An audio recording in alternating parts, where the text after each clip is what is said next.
¿Estamos? Ya. Vamos a empezar esta segunda sesión de diálogos en Neurociencia y Derecho y bienvenidas, bienvenidos a todos que están acá. Este ciclo nació con la idea de conversar sobre temas que pensamos que son críticos para la evolución y el cambio de nuestra sociedad en su futuro. Y justamente trata un tema, los temas que tienen que ver con el cerebro, digamos, cómo el cerebro, dentro del conocimiento que hemos estado recogiendo en estos últimos años con nuevas tecnologías, impacta también el área del derecho, en cuanto, digamos, a un área específica que también regula aspectos de nuestra conducta. Entonces, escribí un par de reflexiones sobre esto, pasar, digamos, a los expositores todos presentes acá. Y luego vamos a tener una mesa redonda de diálogo y ojalá preguntas también del público. ¿Ya? Bueno, nos complace que nos acompañe esta tarde para abordar el tema neurotecnología y privacidad. Y agradecemos profundamente en la organización de este ciclo el apoyo del Centro de Investigaciones en Filosofía del Derecho y Derecho Penal y el Centro Interdisciplinario de Neurociencia de Valparaíso de la Universidad de Valparaíso, la Secretaría Regional Ministerial de Ciencia, Tecnología, Conocimiento e Innovación, como también auspicios, Proyecto Ciencia 2030, el Centro de Estudios Translacionales en Estrés y Salud Mental, y Doctorado de Ciencia, mención Neurociencia y Ciencias e Ingeniería para la Salud de la Universidad de Valparaíso. En los últimos años se ha observado un incremento en la demanda de tecnologías destinadas a ampliar nuestras capacidades sensoriales, no solo para compensar déficits causados por enfermedades neurodegenerativas o demencias asociadas al envejecimiento de la población, sino también para potenciar y mejorar las habilidades sensoriales y cognitivas en individuos sanos. Esta tendencia ha impulsado aún más la inversión en neurotecnologías, concentrándose en un número limitado de países que lideran tanto en inversión como en publicaciones científicas en este campo. La combinación de estas necesidades médicas y aspiraciones de mejora humana está acelerando el desarrollo de soluciones en el área de las neurotecnologías avanzadas para compensar, como lo dije, digamos, déficits y aumentar eventualmente nuestras capacidades cognitivas. En esta sesión exploraremos el universo de la neurotecnología y su conexión con temas claves como la privacidad y el consentimiento informado.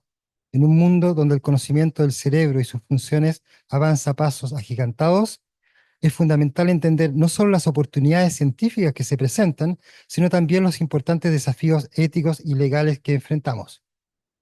Hoy discutiremos cómo estos avances tecnológicos interactúan con los derechos humanos y qué medidas debemos considerar para asegurar que el progreso en este campo respete y proteja nuestra comprensión y bienestar colectivo. Las neurotecnologías, si bien tienen beneficios y alegrías, también nos imponen límites a la humanidad. Y la historia de las neurotecnologías comenzó con el sueño de desentrañar la conciencia humana.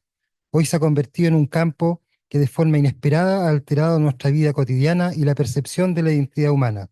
Desde los primeros estudios sobre la actividad eléctrica del cerebro en el siglo XIX, pasando por la invención de la electroencefalograma en la década de los años 20, hasta el avance en imágenes cerebrales y la interfase cerebro-computadora del siglo XXI. Los hitos en el desarrollo de las neurotecnologías han marcado momentos de profundo impacto para la humanidad. Y con cada paso, la neurotecnología ha traído consigo nuevas esperanzas y posibilidades.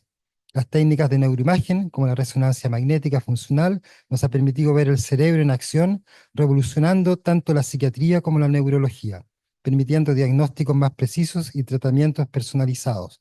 A medida que estas tecnologías se hicieron más accesibles, los pacientes encontraron en ellas una herramienta para mejorar su calidad de vida, permitiéndoles afrontar enfermedades complejas como la epilepsia, el Parkinson y la depresión, a través de tratamientos cada vez más eficientes y menos agresivos.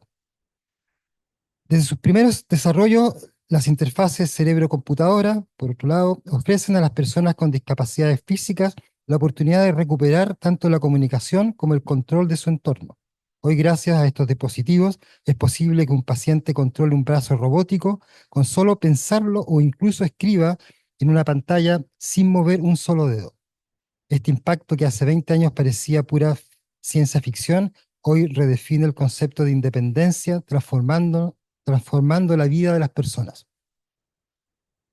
¿Qué significan nuestras emociones, recuerdos y pensamientos si pueden ser registrados, influenciados o incluso compartidos? El equilibrio es delicado y existe el riesgo de que la tecnología se convierta en una herramienta de vigilancia y manipulación. El uso de las neurotecnologías en el ámbito laboral o educativo genera preocupaciones sobre la gestión del rendimiento y la invasión de la privacidad mental. Al respecto, existe temor de que el uso de las tecnologías nos haga perder habilidades humanas, de nuestras capacidades cognitivas o de la memoria que fueron comunes durante generaciones. Hoy en día, tareas tan cotidianas como escribir, recordar o incluso tomar decisiones conscientemente parecen haberse delegado cada vez más a algoritmos y dispositivos ajenos a nosotros. Hoy en día las neurotecnologías, por otro lado, no solo completan nuestras habilidades, sino que a menudo las reemplazan. El desarrollo de asistentes virtuales, como comentadas, inteligencia artificial y realidad aumentada están cambiando la forma en que interactuamos y percibimos el mundo. La neurotecnología nos libera de algunas cargas mentales, ciertamente, pero al mismo tiempo nos lleva a preguntarnos qué estamos perdiendo al hacer esto. Esto ha creado un dilema ético y existencial. Por un lado, se sostiene que esto lleva a una vida más eficiente, superando las barreras físicas. Por otro lado, surge el temor de que la humanidad pueda perder las habilidades que definen nuestra esencia. Hoy día vamos a tener dos expositores para discutir estos temas desde sus propias disciplinas. Nuestro primer expositor será Wael Eldeberi, quien es ingeniero eléctrico, doctor en neurocomputación de la Universidad de College de Londres, profesor de la Escuela de Ingeniería Civil y Biomédica de la Universidad del Paraíso, y sus líneas de investigación principales son neurociencia computacional y cognitiva, interfaz cerebro-computadora y conectividad cerebral, y cuya charla hoy día será Más allá del cerebro, repensando la neurociencia y la privacidad en la era del Big Data. Él nos va a invitar a reflexionar sobre el uso de datos neuronales a gran escala y sus consecuencias para la privacidad individual. ¿Qué significa este nivel de acceso a la mente humana para nuestra autonomía y privacidad con las tecnologías emergentes? Luego, la segunda parte, escucharemos a nuestra segunda expositora, Daniela Saror, quien es abogada, doctora en Derecho de la Universidad de Chile e investigadora del Centro de Estudio en Derecho Informático de la misma Casa de Estudios, y su línea de investigación se vincula con la protección de datos personales, principios éticos y de inteligencia artificial, gobierno digital, regulación, formación de la ley y metodologías cualitativas, y que nos presentará el reto del consentimiento en el uso de las neurotecnologías con su presentación El problema del consentimiento frente a las neurotecnologías, donde quizás vamos a explorar hasta qué punto estas complejas tecnologías pueden desafiar la noción de consentimiento. ¿Qué tanto entendemos realmente a lo que consentimos al usar dispositivos que monitorizan o alteran la actividad cerebral? Y más importante aún, ¿cómo asegurarnos que el consentimiento sea realmente voluntario y plenamente informado? Estas preguntas, por abstractas que parezcan, nos enfrentan a desafíos concretos sobre el desarrollo de políticas públicas y regulaciones que protejan nuestros derechos y nuestra autonomía en el futuro. Luego de esas ponencias, la idea, como comentaba inicialmente, será una ronda de preguntas que tenemos preparada y luego esperando que estudiantes y profesores y asistentes puedan también comentar. Entonces, doy la bienvenida a nuestro primer expositor, Wael Eldeberi, quien expondrá durante algunos minutos sus puntos de vista. Muchas gracias a ustedes. Gracias, Adrián. Muchas gracias. Buenas tardes. ¿Sentado o de pie? Como les sea más cómodo. Si quieres que sí. Yo voy después, ok. Vamos a cambiar la presentación y tengo un par de diapositivas para ayudarme más. Gracias. Ok. Primero, gracias por la iniciativa y gracias por la organización de esta la multidisciplinaridad, la interdisciplinaridad siempre me motiva para... No. No. ¿Me escuchan igual?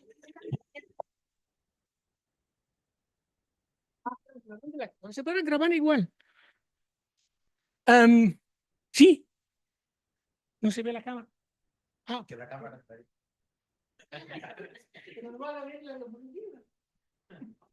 Perdona. Lo que voy a hablar ahora, como nació, imagino la invitación misma, nació de varias conversaciones con Adrián sobre el tema de la neurotecnología y privacidad. Y entonces Adrián va a escuchar lo que escuchó de mí hace muchas veces, y ya se aburrió, va a dormir ahora. Y yo llego como me trabajo en neurociencia, pero soy ingeniero y trabajaba en el ámbito de sistemas de recomendación. De hecho, yo tengo un patente en sistemas de recomendación tipo Amazon. Entonces, esa frontera entre el Big Data, análisis de datos de uso, consumo, comportamiento y su consecuencia, por un lado, y por el lado de la neurociencia o la neurotecnología, me interesa. Adrián habló Adrián, el contexto que la neurotecnología y la privacidad implica. No hablamos de tecnología en la privacidad, habla de neurotecnología, como fuera la neuro parte es algo especial. Que hay algo particular en lo que sea neuro para que hace la neurotecnología distinta de cualquier otra tecnología cuando llega al ámbito de la privacidad. Y lo que me gustaría presentar es que, ¿por qué? ¿Por qué pensamos en eso? Bueno, pensamos porque tenemos acceso directo a los procesos mentales. Obvio, se lo hace más singular, más importante. Tiene acceso al inconsciente. La persona, si yo grabo más atrás. Sí, ya, muy bien. Si tengo acceso al inconsciente, mucho más profundo que digo algo, pregunto a alguien que le gusta algo o qué piensa. ¿Sí? ¿Estamos de acuerdo? Que tiene potencial a hacer predicciones. Si yo puedo meterme en lo que tiene pasando en su cerebro, puedo predecir lo que va a hacer después, ¿sí o no? Tiene que ver con la intimidad, porque está ya dentro de lo que es más de mí, de la mente, las actividades cerebrales, es como lo que más profundo de mí mismo.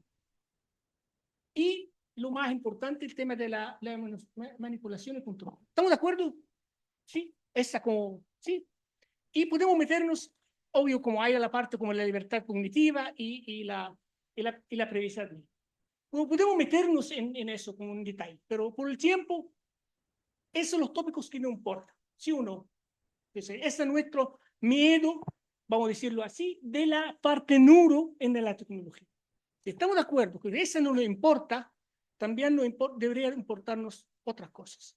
Pero eso es lo que, en resumen, que la idea que hay algo particular en lo que es neuro que tiene que ver con como tocar el mecanismo cerebral implica procesos más inconscientes que me toca al fondo de mi personalidad. Si eso no le importa, deberemos interesarnos también en lo siguiente. Y lo voy a hacer el discurso, que es incluso más importante la parte neuro en la tecnología. Porque la tecnología ya existe en hacer todo eso. Y se hace. Entonces, si le importa a ustedes eso, debería importarse también todo el acceso a nuestros datos en el Jumbo, en el líder, en todos los lugares. ¿Por qué? Porque van a hacer lo mismo con los datos comportamentales.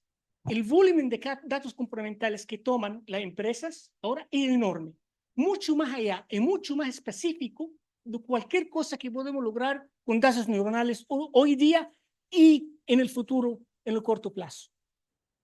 Esos son los ejemplos. Entonces, datos comportamentales pueden predecir cosas. Ustedes pueden verlo. Datos comportamentales tienen, por el volumen que tienen. Uno puede, imagina que ustedes hoy en su búsqueda de Google intentan engañar a Google y cambian la forma en que buscan otra cosa. Y buscan cuánto tiempo van a lograr seguir mentir a Google sin mostrar su profundo pensamientos. No van a lograrlo más media hora. Es un experimento que se hace. Y entre la historia de la búsqueda de Google entre lo que uno compra de Amazon, entre la red social que uno usa por WhatsApp, el conjunto de esa toca lo inconsciente hasta que se pueden predecir las emociones, pueden predecir trastornos mentales, pueden predecir lo que le gusta. Y hay un ejemplo aquí, la que le llaman de la empresa Target, que hizo predicciones de embarazo por perfil de compras y perfil de busca antes de que las mujeres anunciaron que están embarazadas. Um, entonces, si hay preocupación que hay algunos datos tocan nuestros profundos pensamientos y lo inconsciente, tenemos que preocuparnos que ahora ya se hace. Y mi caso, voy a saltar por el tiempo, mi caso como de ejemplo concreto, el caso del Brexit. Si saben, el caso del Brexit era un referéndum donde preguntaron al pueblo británico si están de acuerdo en quedarse en la Unión Europea o salir. Y ganó el salir. Ganó el salir por un porcentaje muy chico. Y resulta que después salió que la empresa Cambridge Analytics, a través de los datos de Facebook, hicieron un targeting de algunas personas que sabían de sus perfiles, que tienen dudas, y lo mandaron mentiras, porque sabemos que eran mentiras, lo mandaron mentiras de miedo para que votan no. Y yo, cuando me salí de la a mí, yo tengo un Facebook, no lo uso mucho, pero nunca me llegó esa información. Pero obvio, ellos sabían que yo no soy del perfil que van a lograr tocarlo con esa publicidad. Tocaron a ciertos números y el cálculo dice que era suficiente para cambiar el voto. Entonces en resumen, si no importa la previsibilidad, y tenemos que preocuparnos por la tecnología de la previsibilidad, no solo lo neuro. Y conversamos. Me dieron 10 minutos, entonces estoy por tiempo, ¿no? Me dieron 10 minutos. O sea, yo puedo hacer 2 horas más, si quiere. Ahora, escuchar su parte y quiere que ahí igual bienvenido.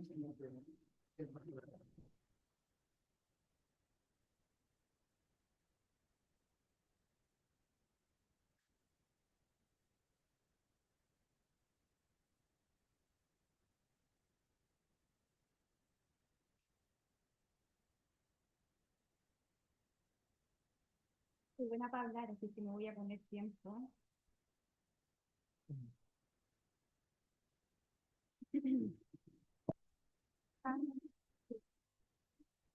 Hola, buenas tardes. Muchas gracias a la universidad por esta invitación, a Luis, a Adrián, muchísimas gracias.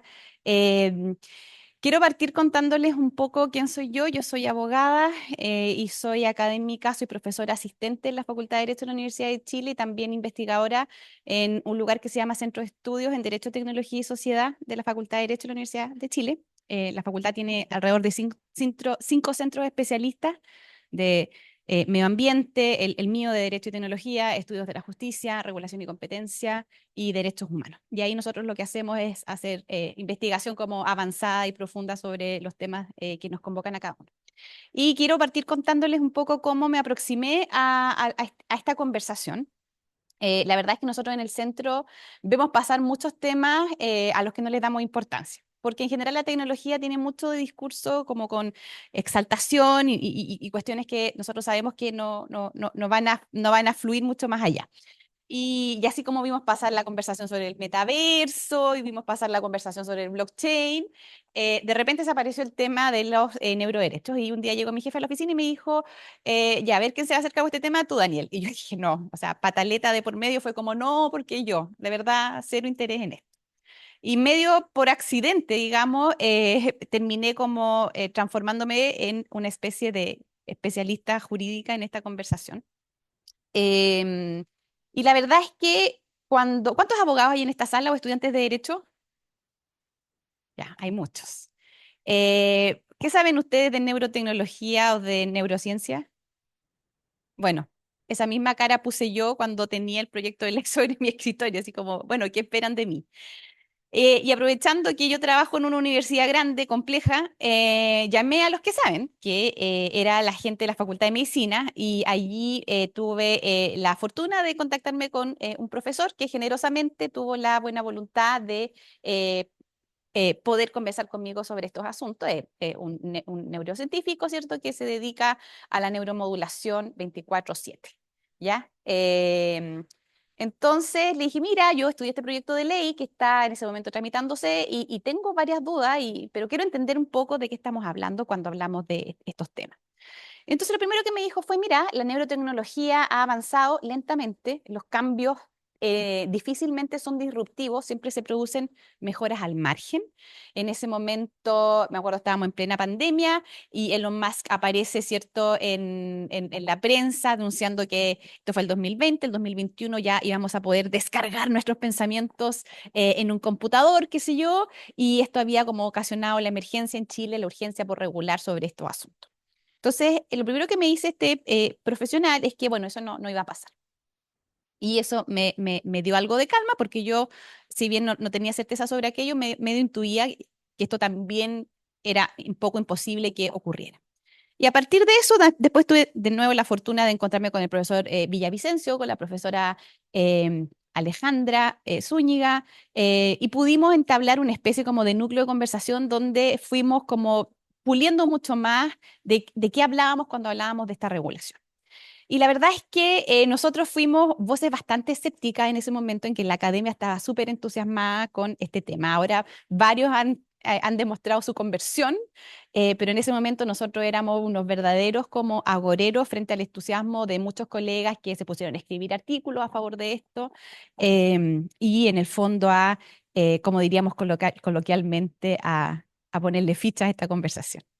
Y lo cierto es que nosotros en ese momento lo que dijimos fue, a ver, calma, aquí nosotros tenemos un marco regulatorio que en el evento que estas situaciones hipotéticas se produjeran, nosotros podríamos recurrir con largueza, ¿cierto?, a las reglas que la Constitución establece y otras reglas del ordenamiento jurídico. Se avanzó en una reforma constitucional que tuvo muy poca discusión parlamentaria. Em, y luego quedó un proyecto de ley que regulaba esto y que entiendo que se reactivó hace poco en el Congreso, Luis. Parece que lo quieren seguir tramitando. Pero lo cierto es que la reforma constitucional puso a Chile en una posición a nivel mundial de mucha como curiosidad frente a los expertos porque éramos el primer país o el país pionero en la regulación de un tema que de verdad del que se sabía súper poco.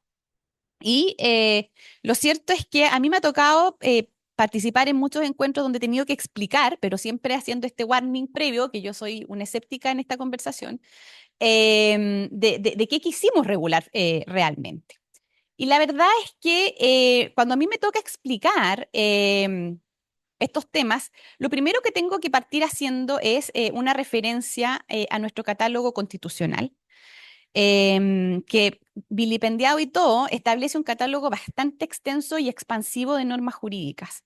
Nuestra Constitución del 80 tiene un montón de garantías que tienen su raíz en la Declaración Universal de Derechos Humanos del año 48. Cuestión que no ocurre en todos los países del mundo. Y cuando nosotros escuchamos hablar por primera vez sobre neuroderecho, lo hacemos en un pequeñísimo artículo de la revista Nature, que tiene 4 páginas, 4, donde un grupo de especialistas, en su mayoría norteamericanos, ¿cierto?, hablan de los riesgos del uso de la inteligencia artificial, que yo diría que hasta la página 3 comparto de manera absoluta, pero en algún momento ellos incluso dicen, bueno, y esto es una reflexión especulativa. En algún momento podría ocurrir tal cosa.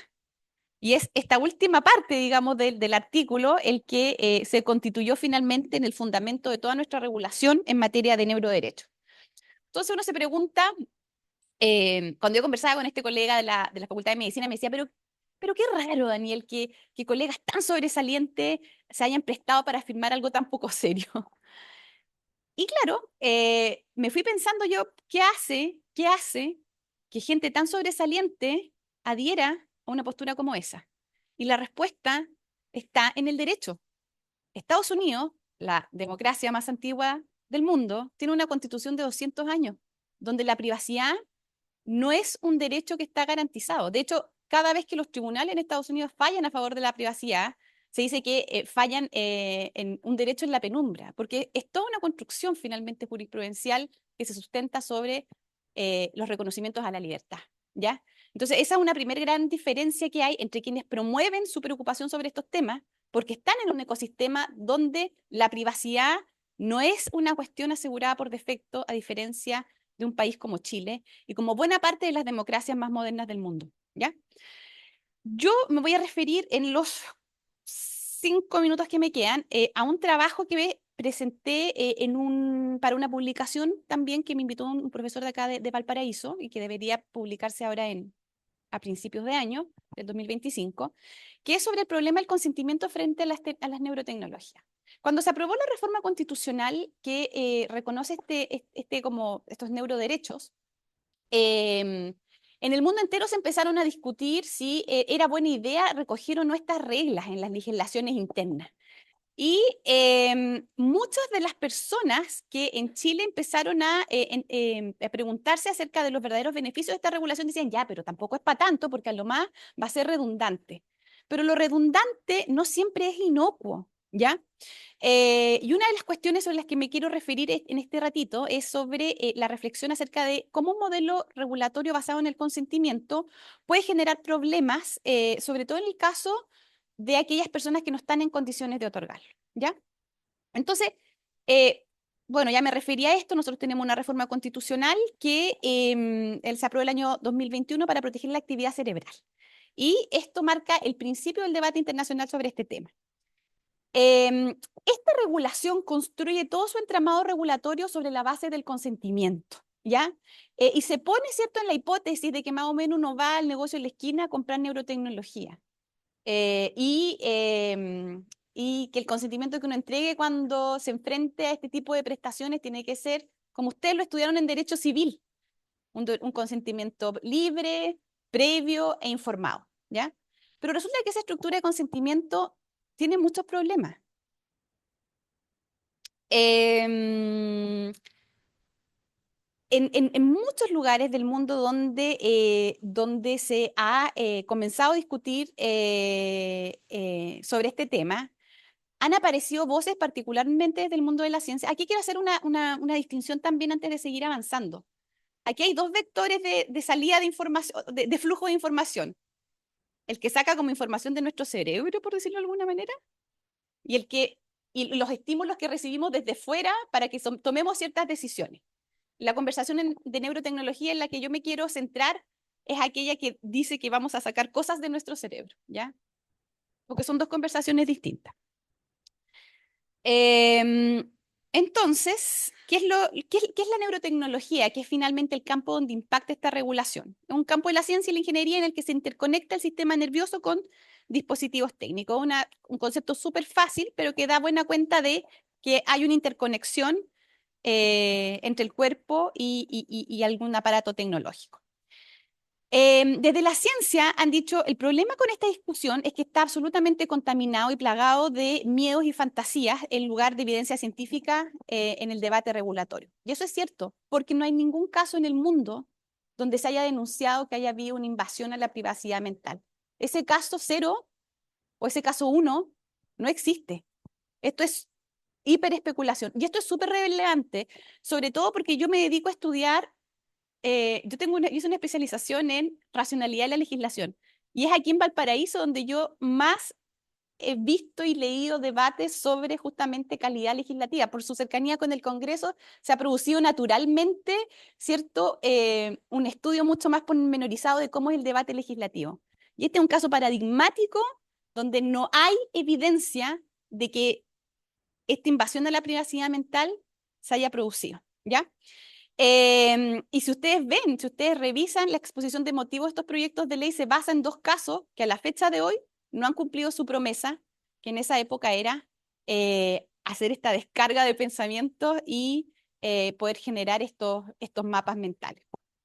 Es interesante además el caso de los mapas mentales porque su mismo autor años después ha reconocido que ha avanzado en ese proyecto, pero como decía un famoso neurocientífico chileno, Pedro Maldonado, lo que sabemos del cerebro todavía es algo parecido a ir pasando por afuera un estadio de fútbol. Sabemos que para un lado se juega un partido, para otro lado se juega otro, que hay ciertas reglas y hay algunas situaciones excepcionales, pero esa información la sabemos no porque estudiemos el cerebro del profesor Luis Villavicencio, sino porque estudiamos el cerebro de mucha gente en muchas partes del mundo.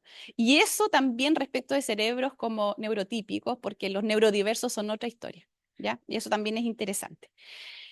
Otra cuestión también, y esta conversación es interesante para la filosofía y para el derecho, es que se establece una regulación que cautela cierta parte del cuerpo o ciertos procesos que ocurren en una parte del cuerpo. Y lo que dicen algunos científicos también es que esto es un problema porque el derecho lo que hace es asegurar o garantizar la individualidad al individuo en su completitud, en su individualidad. Entonces, esto de proteger una parte del cerebro también resulta equívoco, sobre todo porque hay estudios que demuestran que buena parte también de lo que ocurre en el cerebro está sumamente relacionado con lo que comemos, con los estímulos que recibimos cuando niños, por la educación que recibimos, por los estímulos en general del entorno donde nos desenvolvemos. También buena parte de la ciencia dice que la neurotecnología ha demostrado ser segura y se utiliza principalmente con fines terapéuticos. Y esta cuestión es clave y aquí está lo central de mi trabajo. Los desafíos del consentimiento en la tecnología están situados justamente en que la mayoría de sus usuarios no están en condiciones de dar un consentimiento informado debido a las condiciones de salud en las que se encuentran. Y la regulación que se está promoviendo ahora en Chile no distingue escenarios entre el terapéutico y el comercial. Y la verdad es que la mayoría de las aplicaciones que existen hoy día son aplicaciones médicas en su mayoría. Tenemos el caso en el Congreso que demandó el autor de la ley, y único caso judicial en Chile, del senador Girardi, que demandó a una compañía que se llama Emotif, que ponía un cintillo que era casi como era como un electrocefalograma como individual, digamos, que iba capturando ciertos impulsos eléctricos que luego sumaba una gran base de datos. Pero eso no era una descarga de conciencia, no era una descarga de pensamiento, eran básicamente patrones eléctricos derivados del momento de descanso, de agitación o de movimiento del sujeto que estuviera midiendo sus impulsos. Entonces, a buena parte de la comunidad científica le preocupa es que esta regulación puede obstaculizar la investigación médica, en particular enfermedades neuropsiquiátricas, porque requiere de un consentimiento que los pacientes no están en condiciones de proporcionar. Esto afecta a poblaciones vulnerables y eventualmente podría socavar derechos humanos como el acceso a la salud, al progreso científico y crear redundancias y lagunas legales. Hay un artículo de un profesor de la Universidad de Nueva York que dice ojo con esto, porque la entrega del consentimiento previo, explícito e informado no es la única manera de asegurarle un derecho a las personas, porque justamente la neurotecnología lo que hace es restituirle a las personas las capacidades de conciencia para que efectivamente puedan consentir. De manera que el derecho no solamente se asegura a través de la obtención de esta única manera de consentir, que entre paréntesis es un consentimiento más parecido al consentimiento negocial, al consentimiento del contrato. El contrato, como ustedes saben, es un mecanismo de distribución de riesgo donde todos nosotros tenemos plena conciencia de que aquello que estamos negociando va a significar un beneficio para mí a partir de una contraprestación que yo hago. Y ese consentimiento no tiene nada que ver con el consentimiento que se tiene que entregar para procedimientos de esta naturaleza. Y aquí hay una cuestión que a mí de verdad me conmueve y me preocupa increíblemente. El año 2021, un grupo de colegas de la Universidad Católica publicaron en la Revista Médica de Chile este paper que se llama Efectos negativos en la investigación y el quehacer médico en Chile de la Ley 20.584, que es la Ley de Derechos y Deberes del Paciente, y la Ley de Neuroderechos en discusión. La ley de derechos y deberes del paciente viene a ser una cuestión súper revolucionaria en el ámbito de la salud, que es quebrar esa relación jerárquica que había entre los pacientes y el personal médico, cuestión que está súper bien. ¿ya? Porque es un espacio donde de verdad el tipo de aproximación y relacionamiento tiene que ser distinto. Pero ¿qué fue lo que hizo y cuál fue el gran error que cometió esta ley? Que trajo para sí la estructura del consentimiento del derecho civil para actos propios de un negocio jurídico y no para lo que realmente era, que era una prestación de salud que tiene características súper diferentes. ¿Qué es lo grave que denuncia este paper que, si ustedes se fijan, fue firmado por más de 10 profesionales de distintos saberes? Este paper denuncia que la ley de neuroderechos lo que hace es cristalizar una estructura de consentimiento que lo que... este gráfico da cuenta cómo en el año 2012, cuando se aprueba la ley de derechos y deberes del paciente, cae la investigación, caen los estudios aprobados porque era absolutamente imposible cumplir con los estándares de consentimiento para dar lugar a esas investigaciones. Una preocupación sanitaria global tiene que ver con el envejecimiento de la población y con los problemas de salud que la población mayor está teniendo. Después del año 2012, también con la aprobación de la Ley de Derechos y Deberes del Paciente, que sigue la estructura de consentimiento de la Ley de Derechos, caen los estudios en materia de depresión, caen los estudios en materia de trastorno bipolar, caen los estudios en materia de esquizofrenia, caen los estudios en materia de enfermedad de Parkinson, caen los estudios en materia de Alzheimer, hay un leve pique entre el año 2017 y 2018, caen los estudios en materia de esclerosis múltiple. Entonces, cuando decimos no, pero si esta regulación a lo más va a ser redundante, yo les digo no. Esta regulación lo que viene a hacer es a profundizar un problema que le viene a poner un candado también a la investigación cuando se vuelve imposible conseguir un consentimiento en personas que padecen estas enfermedades y que no pueden entregar ese consentimiento libre. Eh, Cuando un país, un adoptante temprano de este tipo de regulaciones, tiene que estar sumamente consciente de los riesgos que se corren. Y los riesgos que estamos corriendo nosotros son muchos. Esta es una regulación que ha sido promovida por actores poderosos que no tuvieron ningún contrapeso, como fueron los actores políticos que en su momento llevaron adelante esta regulación a puerto. Aunque esta regulación está en la Constitución, no ha generado cambio en la vida de las personas. Cristaliza la posibilidad de entregar un único consentimiento y, como vemos, es necesario imaginarse un consentimiento o una configuración de esta autorización de una manera diferente. Produce, ¿cierto?, la exclusión de quienes más necesitan el acceso a neurotecnología.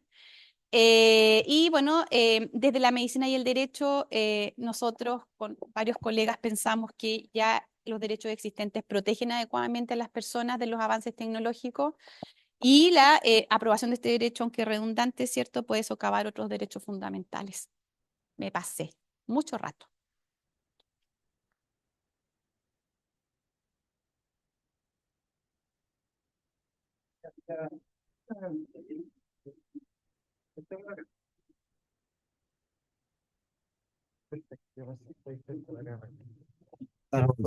Eh, bueno, muchas gracias por las presentaciones. Introducen dos temas bien complementarios y yo me quedo con esta propuesta desde Daniel, que también la había escuchado en otras partes, digamos, que es cómo no desincentivar todo lo que es la innovación y el conocimiento a través de, digamos, de nuevas tecnologías, pero también separando quizá o protegiendo el ámbito salud mental, donde realmente creo tiene un impacto del cual no es la salud mental, sino que son el aumento de nuestras capacidades cognitivas y tener toda una serie, digamos, de una manera de evolucionar de nuestra sociedad a través de más capacidad cognitiva. Y ahí el problema del derecho va a ser ese, digamos, cómo distinguir dos y proteger por un lado, porque hay personas que sí necesitan neurotecnologías para moverse, interactuar con el mundo, tener más capacidades que en alguna parte de su historia la perdieron o no la traían. ¿Ya? Entonces, yo ahí tengo un par de preguntas sobre este aspecto, es como, em, que va a ser general, pero Daniela primero, dado la rápida evolución de las neurotecnologías, ¿cómo podemos anticipar y regular adecuadamente los riesgos asociados con la privacidad mental antes de que surjan problemas éticos significativos? O sea, ¿cómo, dado lo que está pasando, y yo digamos, coincido que Chile ha tenido un protagonismo, pese a la investigación al respecto en Chile. Conozco bien el caso, digamos, de senador Girardi con Rafael Just, que él ha expuesto siempre, digamos, este principio de precaución sobre una serie de experimentos donde demuestra que el estudio de actividad cerebral y, digamos, la estimulación de algunas neuronas que están participando en un aprendizaje, sí logran cambiar o inducir un comportamiento. Pero es un estudio en ratoncito, digamos, no se ha hecho en humanos, y creo que él ha sido de los pocos que ha levantado esta bandera de la precaución, pero con mucho futuro. Digamos, yo creo que faltan realmente digamos, datos de que realmente estamos midiendo pensamiento. Yo ahí voy a tener después otra pregunta para también Weil, sobre justamente desmistificar desde la neurociencia que no estamos en el estado actual de la neurociencia, la neurociencia cognitiva, leyendo pensamientos. Eso no lo estamos haciendo, no somos incapaces de hacer eso, dado cualquier tecnología, dado que las neurotecnologías tienen supuestos, digamos, que son los que de cómo funciona el cerebro y las mediciones que se hacen, digamos, en el diseño de esas neurotecnologías son a través, sea de electrodos, sea de imágenes, resonancia magnética o actividad de algún tipo, digamos, cerebral que son como nosotros, digamos, hoy día nuestra teoría sobre cómo funciona el cerebro es que pensamos que el cerebro hace eso. ¿Ya? Entonces nuestras tecnologías están dirigidas también con algunas a veces limitaciones desde nosotros mismos, ¿ya? Pero no existe una máquina hoy día que lea pensamiento. A lo más, una correlación de una actividad, ¿ya? Dado alguna pregunta, algún contexto, digamos, que se le hace a un paciente, a una persona en algún laboratorio. Entonces, desde ese punto de vista, podemos anticiparnos, digamos, Daniel, a lo que se viene justamente para que la protección de ética, consentimiento esté más allá que la contingencia que parece que hoy día nos toma la agenda, y ahí hay un proyecto de ley que tú mencionabas que yo creo que no está activado, fue aprobado por el Senado, Comisión Futuro seguramente, pero no está, entiendo que todavía no vuelve a ninguna palestra legislativa. ¿No? Cómo adelantarse a ciertas situaciones, lo que también es parte, ¿cierto?, de lo necesario que es de la necesidad de supervivencia del ser humano, ¿cierto? Anticiparse a lo que va a ocurrir. Y bueno, la mayoría de ustedes son súper jóvenes, pero los que somos más viejitos veíamos los supersónicos, que eran unos monitos animados. Y ellos se imaginaban el futuro, que podían dominar su entorno a través de un reloj, no sé si se acuerdan, tenía todo en el reloj. Pero cómo evolucionó el futuro, hace un aparato diferente, que era el celular, y es aquí donde tenemos calculadora, mapa, medio de intercomunicación, dispositivo musical, entretención, y eso fue en un camino súper distinto. En el mundo del derecho las cosas también, o sea, la experiencia chilena regulatoria también nos muestra que las cosas a veces también van por un camino súper distinto, y ser pionero a veces es una muy mala idea. El año 93, cuando se reguló en Chile sobre delitos, claro, informáticos, fuimos los primeros en el continente en hacerlo. Y Chile pionero, y Chile hizo esto primero, qué sé yo. Pero lo ridículo de esta situación fue que el legislador bueno, en el año 93 nadie tenía internet en sus casas. En el año 93, con suerte, en 2 o 3 universidades habían computadores. Y la manera como el legislador se imaginó que iban a ser los delitos informáticos era casi tan parecida a ir con un garrote y pegarle un computador, digamos. O sea, ese tipo de cuestiones. Y en ese sentido, lo que yo quisiera decirte, Adrián, como con estas referencias, es que el legislador debería ser el último player en toda esta historia, porque cuando uno regula, cristaliza algunas situaciones, ¿ya? Y hoy día la regulación también está siendo desafiada frente a un panorama que es sumamente dinámico y cambiante. Y en materia de neurotecnología, yo te diría que el desafío es como conversábamos antes de llegar a este seminario, cuando estábamos tomándonos el café antes de entrar acá.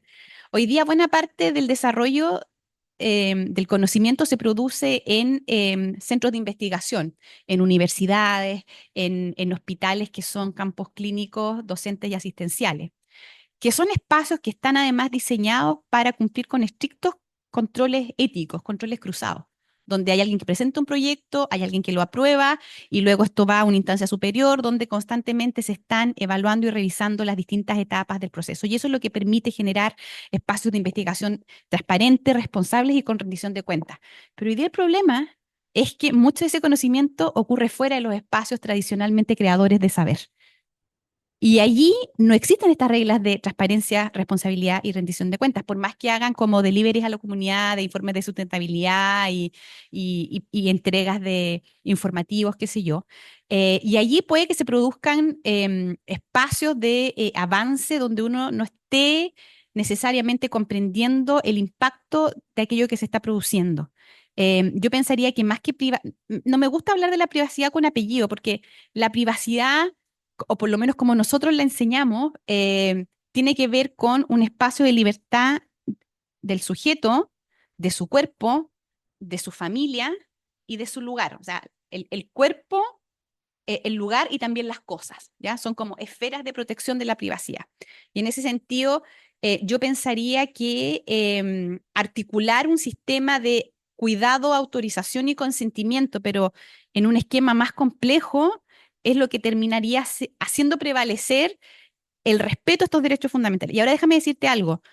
La privacidad aparece como un valor sumamente importante en esta conversación, pero cuando uno no tiene salud o cuando el derecho a la vida se encuentra amenazado, nosotros, estudiantes de derecho aquí en su mayoría saben, los derechos también se ponderan. Y hay veces en que es preferible tener espacios de privacidad más pequeños si lo que nosotros queremos es preservar o restituir una capacidad que va a ser posible más tarde el ejercicio de los otros derechos. Entonces, yo no centraría necesariamente la conversación en este valor como algo absoluto cuando hay valores o derechos que hacen imposible el goce de este derecho del que estamos conversando ahora.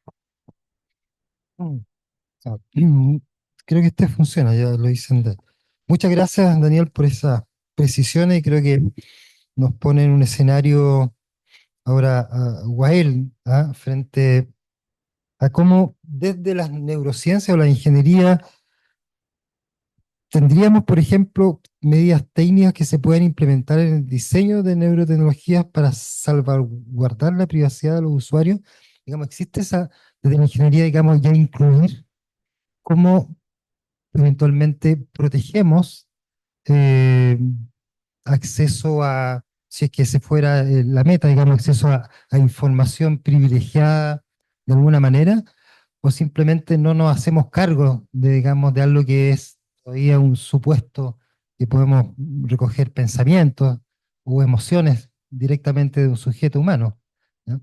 Entonces, digamos, tendría ese diálogo que estamos tratando de fomentar entre derecho y neurociencia una, digamos, un insumo para el diseño si tuviéramos que diseñar instrumentos hoy en día con una mayor precaución. Si pasamos por la forma tradicional del conocimiento, um, vamos a pensar en lo que hacemos ahora. Si bajamos una nueva app y tiene una letra chica que dice, usted en bajar o usar esa aplicación o esa página, está consintiendo de que se van a usar sus datos. Entonces, y mi duda es que si lo decimos en ámbito más simple, el ámbito de la tecnología actual, no sé a quién le va a interesar hacerlo a nivel de la parte neuro. Y me refiero a lo siguiente, es un poco de cambio de tema. Si al señor Gerardi le molesta que el emotive, que es un aparato tonto que escucha actividad cerebral a un electrodo, decodificarlo es imposible porque eso es solo un electrodo, y si le importa, si le interpreta eso como alguien está leyendo su pensamiento, debería interesarse que de verdad se lean su pensamiento en su conducta online. Si su pensamiento total está en público, más allá, lo venden. Las empresas lo venden eso. Y no sé por qué no le preocupa proteger eso y poner un mecanismo para proteger eso. Si le interesa proteger su actividad cerebral, debería interesarse más por lo que está haciendo online. Entonces, si no lo logramos hacerlo en ese ámbito que lo digo, mucho más simple, no sé cómo vamos a lograrlo a nivel del neuro, más allá que prohibir el trabajo. Yo apoyaba esta paper porque la mitad de lo que los autores son colaboradores, entonces lo que ellos dicen me afecta. Yo no puedo trabajar ahora o como por la amenaza de la ley, cerramos mucho trabajo a ideas de trabajo en salud mental porque, porque nos tocamos con ese problema. Entonces, no lo veo como a priori, sin frenar la innovación en el trabajo de investigación. Sí, hay que poner las precauciones normales en la investigación científica con seres humanos. Eh, si no la persona puede dar el conocimiento, alguien familiar puede, explicamos el tema, porque vamos a desarrollar aparatos que van a entregar beneficio. Tema de salud de verdad, mejorar estado cerebral para que mejore la depresión. El tema de depresión es muy importante, porque puede ser que la persona te dice que no me toca, porque no está en estado de que darle el conocimiento para saber cuál es el beneficio que le va a llegar con esa neuromodulación o neuroestimulación, pero va a restaurar su estado cerebral. Entonces, creo que es algo que Daniel lo tocó. A posteriori va a tener el beneficio que muestra eso. Entonces, ¿cómo va a frenarlo? Yo aún del modo antiguo, que confío en los médicos, porque son los profesionales que saben que me hace bien. Entonces confío en esa, tal vez un poco naive. Aló, ahí está. No, yo entiendo quizás el punto de que igual está haciendo, en el fondo, si es que lo interpreto bien, a eso estamos, es que igual hay dos ámbitos. Uno que es el de salud mental, cuando realmente las neurotecnologías van a ayudar, digamos, al desempeño de los individuos, con este tema, digamos, de regulación de cómo el consentimiento se tiene que manifestar antes o después de las neurotecnologías, digamos, porque el punto que hacía Daniel quizás es como mejoro el acceso cognitivo a ciertas personas, entonces uno debería volver a hacer el consentimiento una vez mejorada la condición o restaurado a cierta conexión cognitiva. Pero por otro lado, creo que en ese lado como que estamos tiendo a pensar que estamos de acuerdo que es necesaria, ¿no? Es como el estudio en medicina, un medicamento, algún fármaco que sí ayuda al bienestar, sea cual sea la deficiencia que estamos tratando de paliar.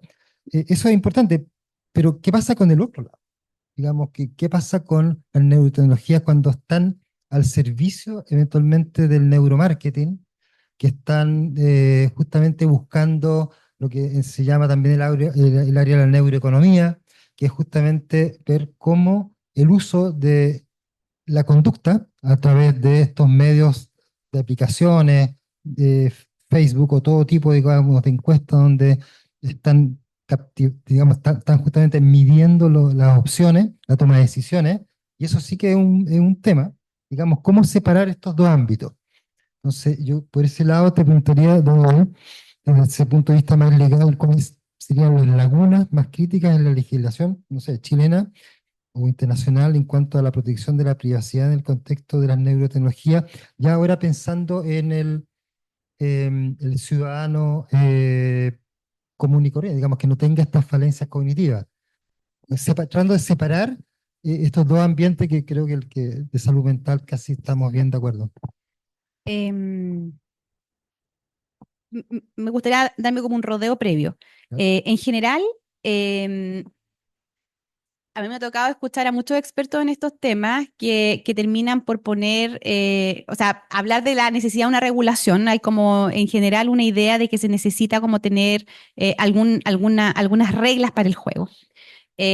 Así como en algún momento la industria automotriz, ¿cierto? Tenía autos que contaminaban un montón, que andaban por cualquier parte, que atropellaban gente, que la gente andaba borracha, que contaminaban, ya dije contaminar, bueno, pero en el fondo que funcionaban, digamos, de manera bastante insegura. Y finalmente se establece, ¿cierto?, todo un sistema de estructura que crea una ley del tránsito, que le da estructura a las calles, que establece ciertas reglas para el conductor y el peatón, que luego le mete seguridad a los autos, le mete el cinturón de seguridad, más tarde, ¿cierto?, esto que no emitan gases. Algo parecido debería pasar con la tecnología. Así más o menos cuando en esta conversación de cómo se ve para el futuro, ahí debería el derecho a hacer algún tipo de bajada en esta conversación. Y estábamos teorizando en este mundo cuando el año 2023 aparece ChatGPT, que ha venido como a cambiar también hoy día el tenor de la discusión.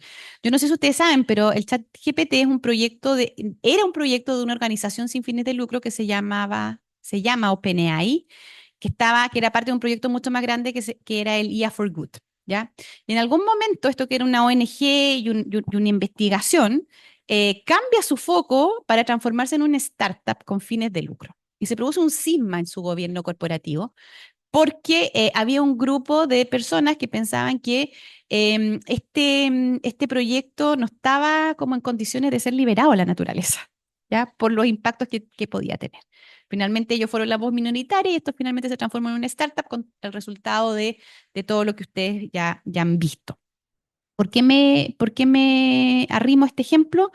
Porque la IA generativa ha demostrado también que sus impactos son distintos en las distintas áreas. Entonces, más que pensar en una regulación completa, lo que la conversación regulatoria hoy día sostiene con algunos niveles de consenso es que hay que ir a ver dónde se producen las brechas y hacer una intervención regulatoria como más quirúrgica, más que pensar en una regulación general. Se pone de ejemplo la reciente ley de la Unión Europea que regula la inteligencia artificial, pero no hay que perder de vista que esa regulación viene después de 2 décadas de regulaciones digitales en la Unión Europea, donde ya hay regulaciones en materia de responsabilidad por daños de productos defectuosos ocasionados por robots, donde ya hay reglas de propiedad intelectual, donde ya hay reglas de mercados digitales, donde ya hay reglas de servicios digitales. Y lo que viene a hacer esta norma simplemente es a llenar vacío. Nosotros tenemos todo el campo vacío. ¿Ya? De manera que ahí el desafío, de nuevo, más que pensar sobre la privacidad, es pensar en los espacios específicos donde se produce disrupción normativa. Y con este ejemplo quiero cerrar. Por ejemplo, en materia de conducción autónoma, si el día de mañana aparecieran en Valparaíso autos autónomos, como hay en San Francisco muchos, que andan aquí en el plano, igual que en Valparaíso, nosotros en Chile necesitaríamos una nueva ley que regule eso. Probablemente no, porque nuestra ley del tránsito tiene reglas específicas en materia de responsabilidad que serían perfectamente aplicables a un escenario de conducción autónoma.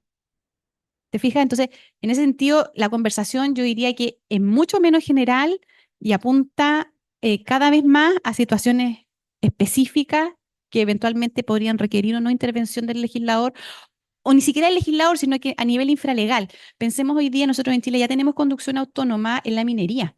Y para eso, Sennageomin tiene una norma técnica de conducción autónoma en faena. ¿Te fijas? Entonces, la respuesta no es unívoca ni es genérica. Perfecto. Claro el punto.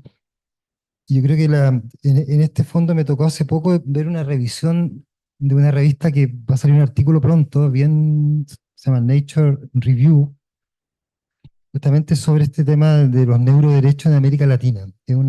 Son comentarios, y claro, y en ese artículo ponen a Chile como el ejemplo, digamos, de alguien, como un país que ha pensado más sobre estos temas, siento que no es tanto, porque fue muy abrupto, tú lo mencionabas, digamos, sale toda una propuesta rápidamente esto desde el Senado, pero no había una discusión profunda sobre incluso las neurociencias, fíjate, como qué piensan los neurocientistas, excepto quizás tú mencionabas a Pedro Maldonado, que también está en otra comisión sobre recomendaciones de neurotecnología del UNESCO, y que pronto este año creo que salen esas recomendaciones. Eh, sí, va a venir a una de las últimas sesiones también, porque hay un consenso de que va a haber un pronunciamiento desde el UNESCO también sobre recomendaciones, pero muy en el área que tú planteabas, Wael, también de que hay que mirar esto más ampliamente.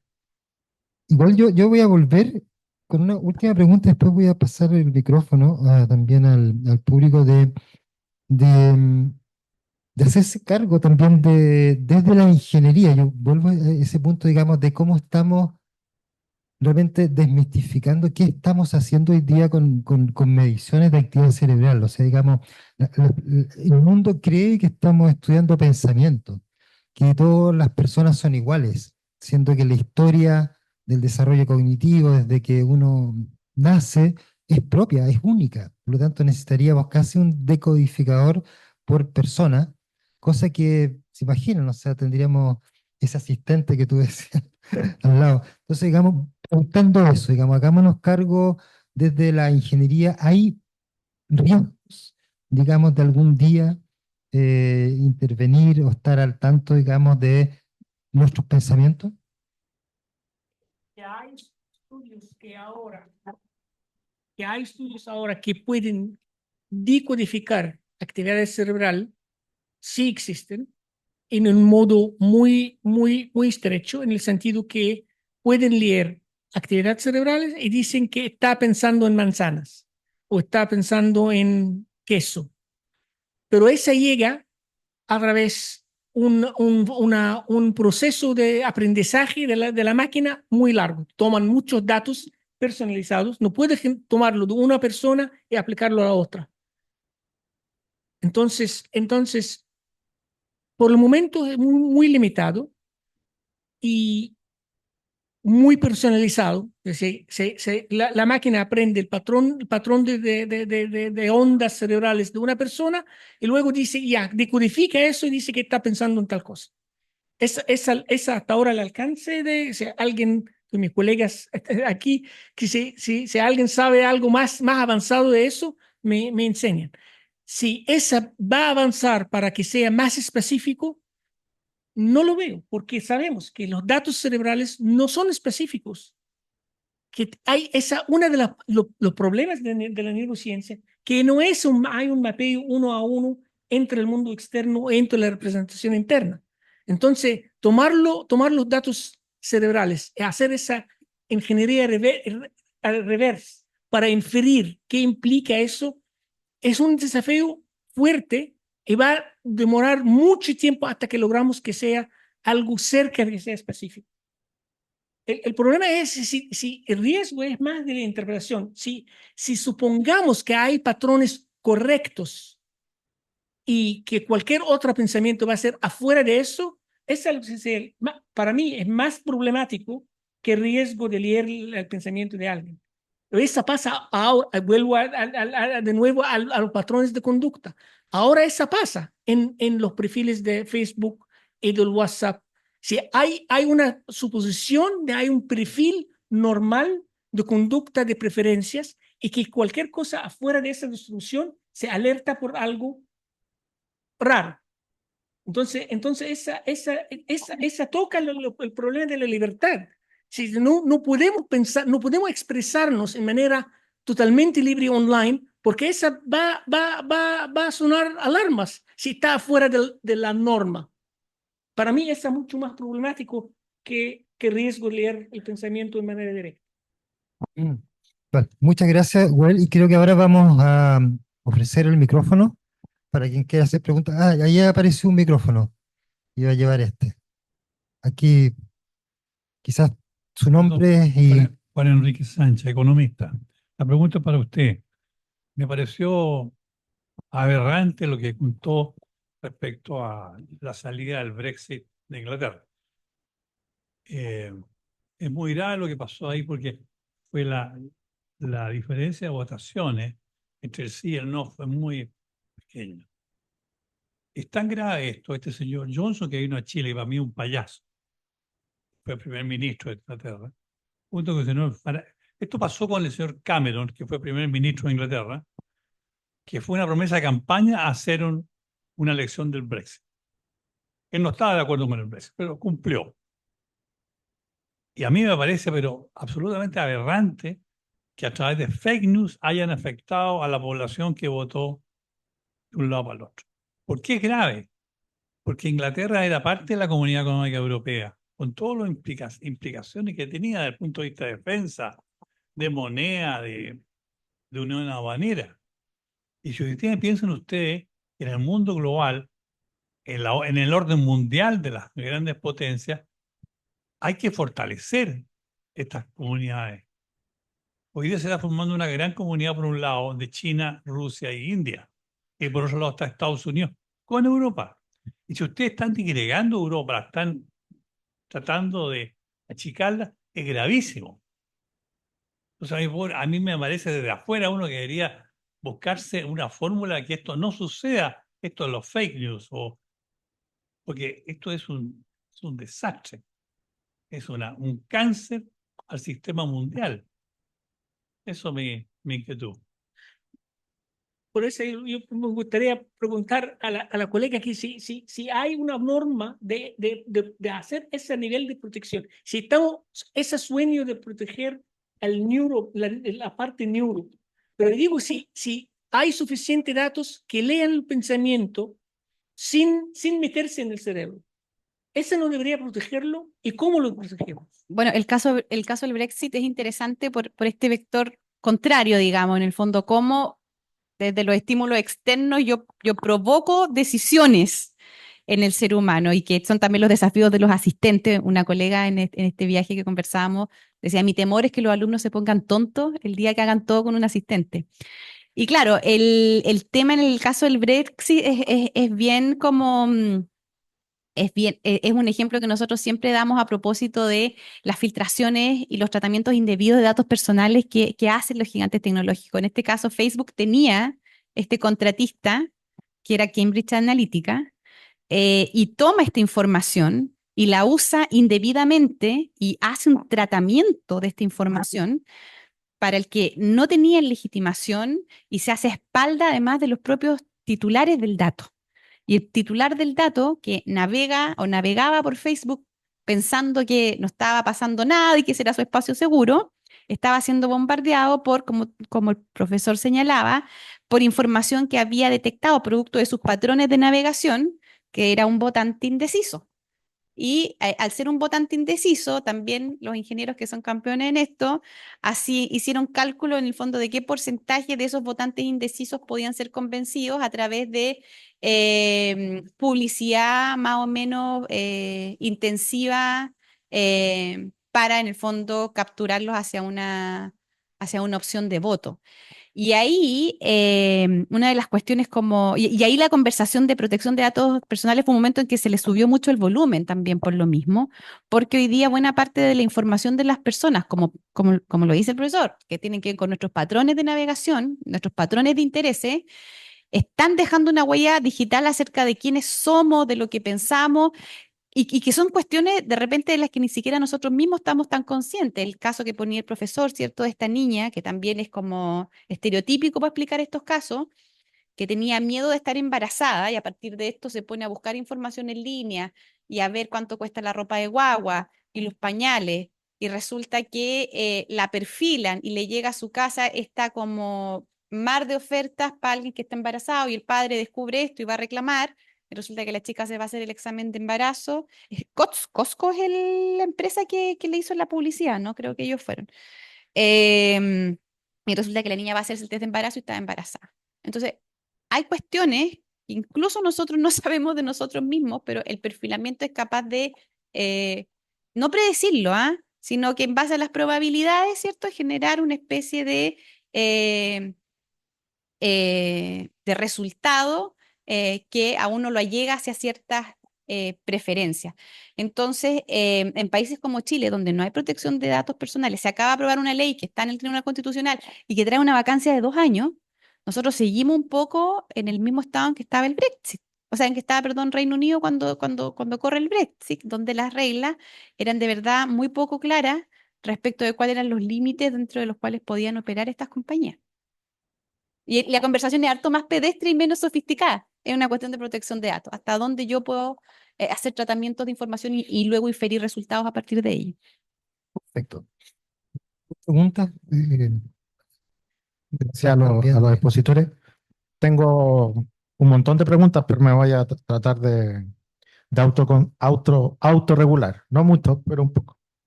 Em, la pregunta que tengo para los dos tiene que ver con lo que podríamos llamar la distinción entre significante y significado, y signo y símbolo, porque parece que lo que hoy día la neurotecnología y el avance de la neurociencia nos permite ver es el significante o el signo de un proceso mental que no sabemos no sabemos qué es, no sabemos cómo se produce, ni siquiera desde el punto de vista filosófico podemos darle todavía un sentido a aquello que llamamos pensamiento como pura metáfora, porque no sabemos qué es lo que es ni cómo se materializa.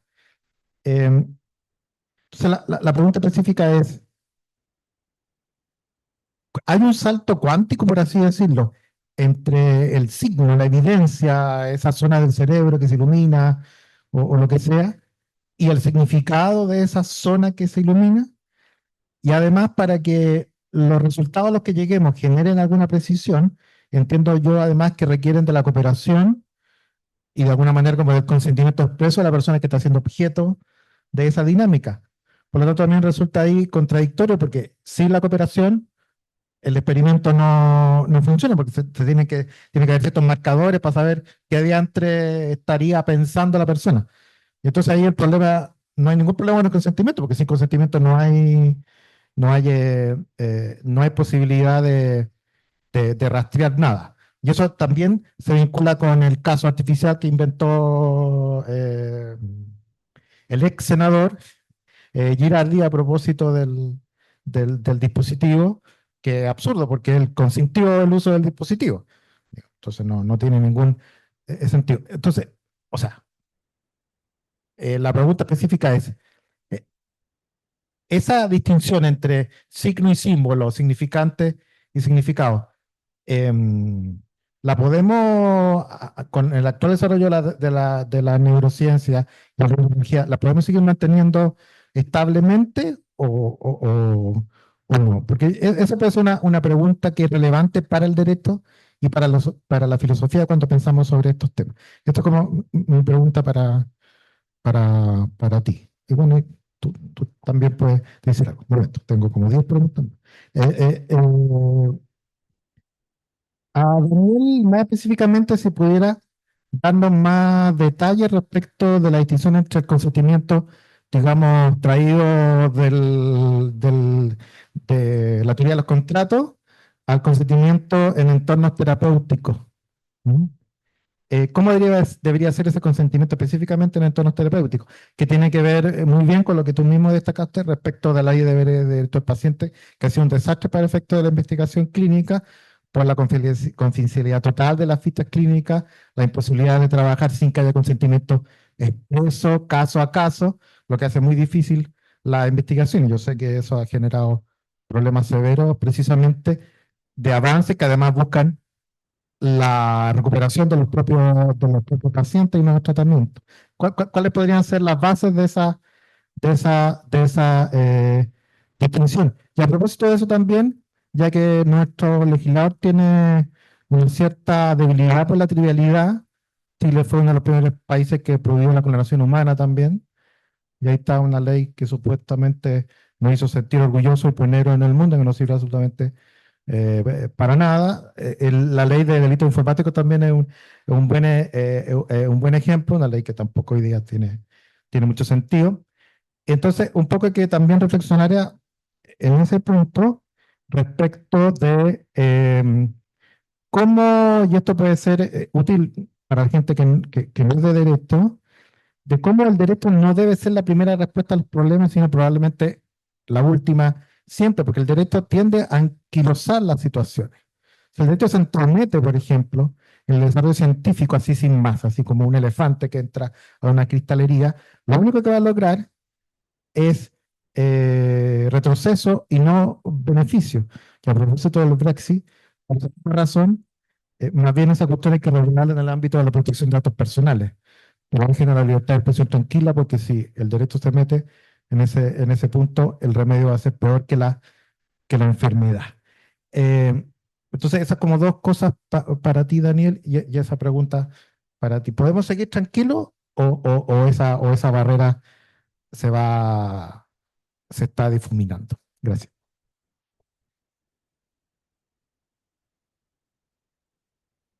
Bien tranquilo. Si no llega un momento que a través de un promedio se supone hay un patrón correcto de actividad cerebral, qué patrón y no. El éxito de todo lo que pasa con los datos complementarios es que hay miles y millones de perfiles. Entonces, a través de los modelos de machine learning, de AI, de estadística, llamarlo como queremos, puede sacar patrones que pueden hacer estadística y pueden predecir cosas.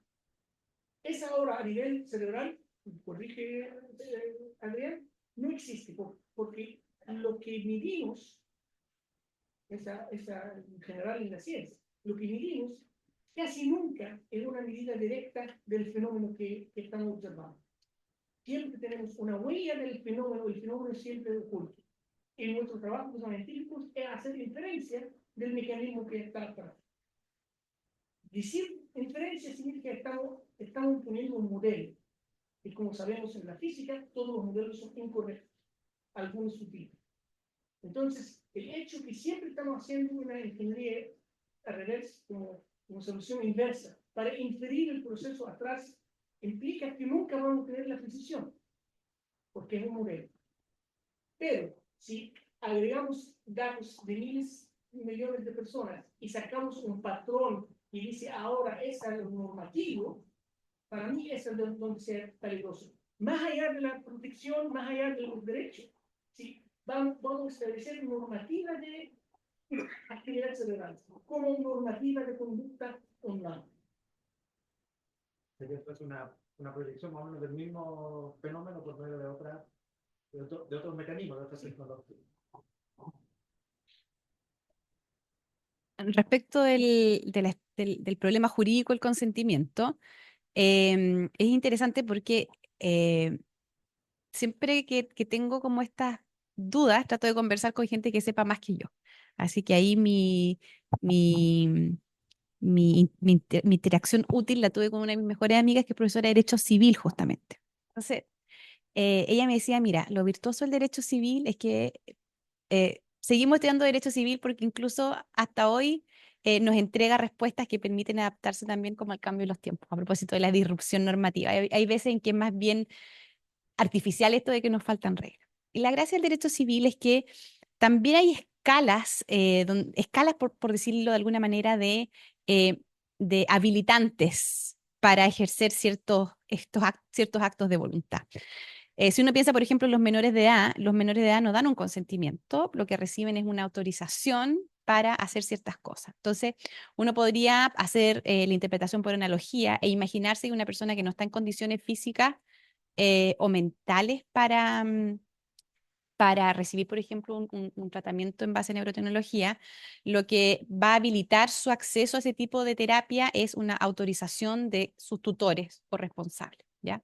Pero también está el caso extremo en que haya alguien que no tenga estos tutores legales o se encuentre en una situación de urgencia tan grande donde no sea plausible esperar a alguien que dé una autorización para, por ejemplo, hacer una intervención de esta naturaleza, ¿ya?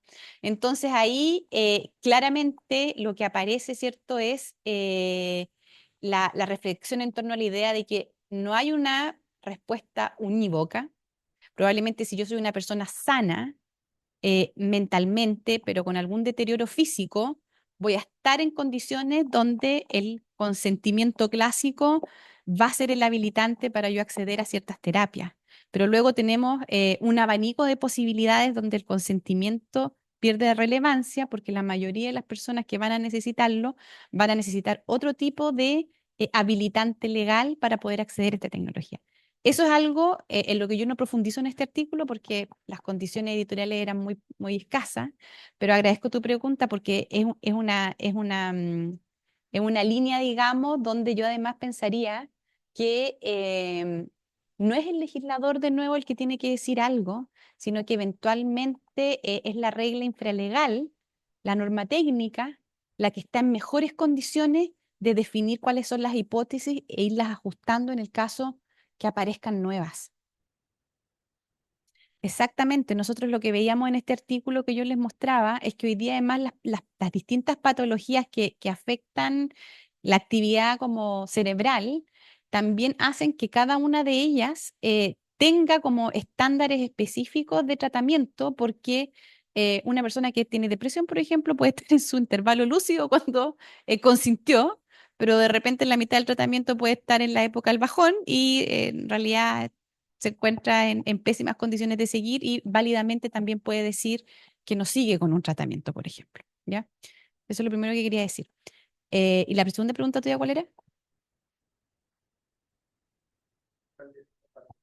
Sí, de acuerdo, total. O sea, uno pudiera, cuando yo estoy en auditorios con no abogados, siempre les digo, ustedes pudieran pensar que a nosotros nos encantan las leyes y la verdad es que las leyes a veces vienen a desordenarlo todo. Y muchas veces se pierde de vista que el abanico regulatorio no se extingue con las leyes. Sí, hay un largo camino hasta llegar a las normas jurídicas. Y yo pienso que el defecto quizás en nuestra formación jurídica es que estamos demasiado enfocados al estudio de las leyes y no necesariamente al estudio del derecho, que es un plexo de herramientas mucho más amplio al final del día. Muchas gracias. Tenemos quizás la última pregunta, Esteren. Detrás tuyo está un micrófono. Gracias. Más que una pregunta, es una ganas de escucharle comentar sobre mi percepción, que yo creo que se reparte en este auditorio, que somos muy pocos ingenieros, pero soy ingeniera biomédica, colega de Wael Elderey también, es que quienes desarrollan esa herramienta, neurotecnología o tecnología en general, le falta reflexión sobre lo que están haciendo. En el fondo, como, no sé, todos los, por ejemplo, que están en este minuto trabajando en tecnología para que una máquina interprete las emociones de un humano y pueda interactuar con esta. Y he visto todo este ejemplo de ingenieros que trabajan en eso, ni siquiera piensan en qué va a ir esta herramienta, qué pasa después. Entonces, no sé cómo ustedes ven eso, qué hacemos con eso, cómo nos hacemos cargo, qué opinan en el fondo. Yo voy a hacer un comentario justamente con eso. Yo recuerdo hace muchos años, yo, cuando hice mi doctorado con Francisco Varela, una vez me mostró un artículo que era muy ilustrador. Al inicio de la ciencia, habían grandes proyectos, y ahí había la figura de Frankenstein, digamos, de Víctor Frankenstein, que él fue quien ideó, Mary Shelley fue la escritora, digamos, de este evento que era la creación, digamos, cómo crear. Esto fue durante la época del romanticismo, 1700, casi 1800, donde una época en Europa se juntó la ciencia, la literatura, la poesía, con la idea de recuperar conceptos de el ser humano en la naturaleza. Y dado ese conjunto, en una reunión que tuvieron con otros, con Byron y otros personajes, generaron estas historias de terror. Y ella inventó, Marichelle, lo que es digamos, Frankenstein, que era un investigador que crea un sujeto, y ese sujeto, digamos, de estudio y objeto, que era la ciencia de esa época, eran grandes proyectos, ¿no? Digamos, los grandes, digamos, donde participaba el crear un humano desde, digamos, cadáveres, reanimarlo, etcétera. Y quizás ahí viene la historia de las ciencias cognitivas después cuando fuimos desarmando el ente humano en pedazos y nosotros en ciencia avanzamos justamente con propuestas tecnológicas de mediciones del ser eléctrico. Medimos potenciales de acción, cómo las neuronas funcionan, luego vamos haciendo algo de bioquímica, vamos generando nuevos instrumentos, y en general en países más desarrollados esos nuevos instrumentos han ido generando de lo que son empresas tecnológicas que a la vez van metiéndose en un mercado que les sirve a otros del área de economía, y ahí van midiendo la actividad. O sea, en realidad no es que haya un propósito siempre en la neurotecnología de ir a leer el producto final, porque no sabemos cómo hacerlo, digamos, cómo acceder. No hay una máquina que nos va a ilustrar en tiempo real lo que está pensando en toda su dimensión el ser humano. sus emociones, su pasado, su propia solución a la problemática, digamos, del presente en términos de yo estoy pensando esto. Es una aproximación. El peligro puede ser que algún día lleguemos a una aproximación, si es que supiésemos hacerlo, final, donde tuviésemos inmediatamente un holograma aquí, traduciendo, y prácticamente sería lo mismo que el ser interno, pero con todas, digamos, sus emociones. Y eso no ha pasado, pero yo creo que esto de la construcción del monstruo tecnológico es paso a paso.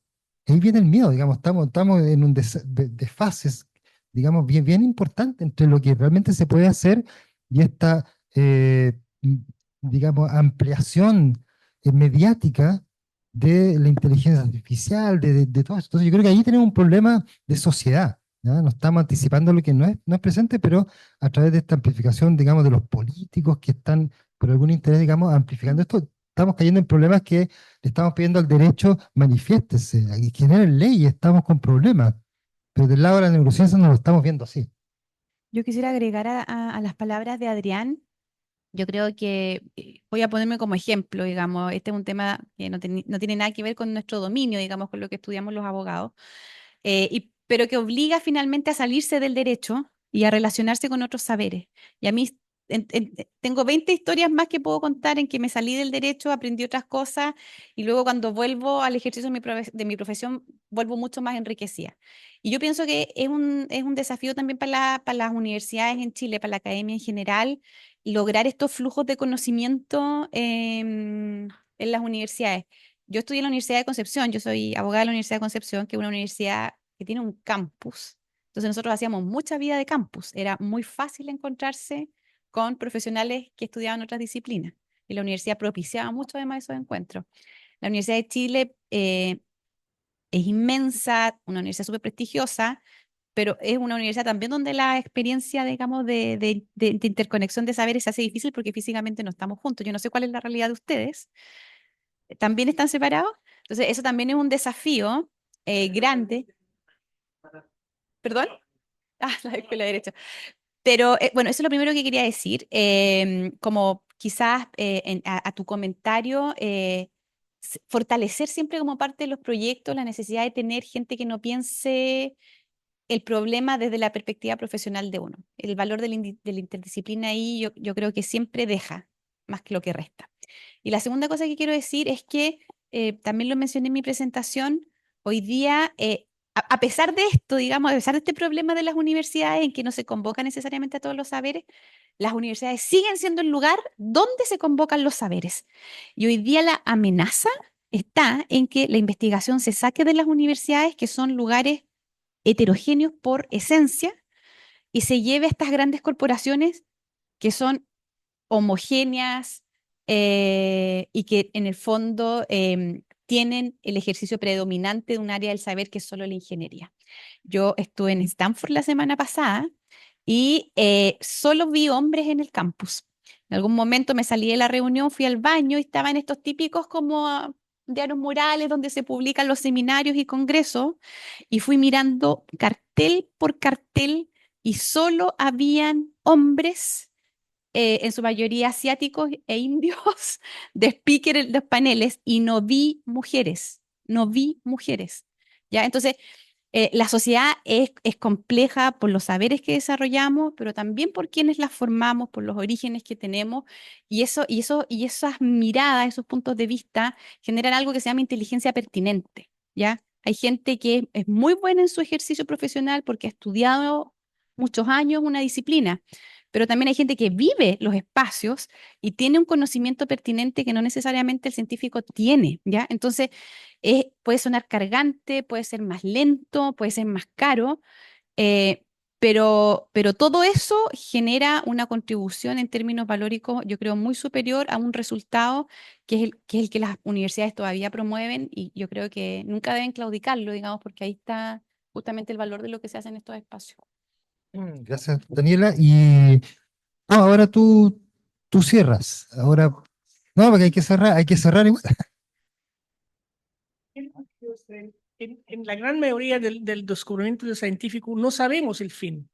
Entonces, y cualquier descubrimiento puede servir por lo bueno o por lo malo. El ejemplo clásico, si el modelo del átomo de Niels Bohr predecía la bomba nuclear, la bomba atómica. Si esa línea, él partió esa línea de la física nuclear. Entonces, si hemos tenido cuenta que ya en los años 20 del siglo pasado, que esa va a llevar a la bomba, ¿deberíamos haber parado esa línea de investigación? Dado que tiene su parte positiva y beneficio. Le digo, como el cuchillo puede usar para cortar el tomate o para matar a alguien. Es el mismo aparato.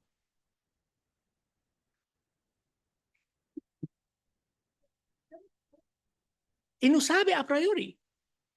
No se sabe a priori. Las discusiones entre Niels Bohr y Heisenberg en los años 20, principios de los años 30, no predicen lo que pasó después. Eso está documentado.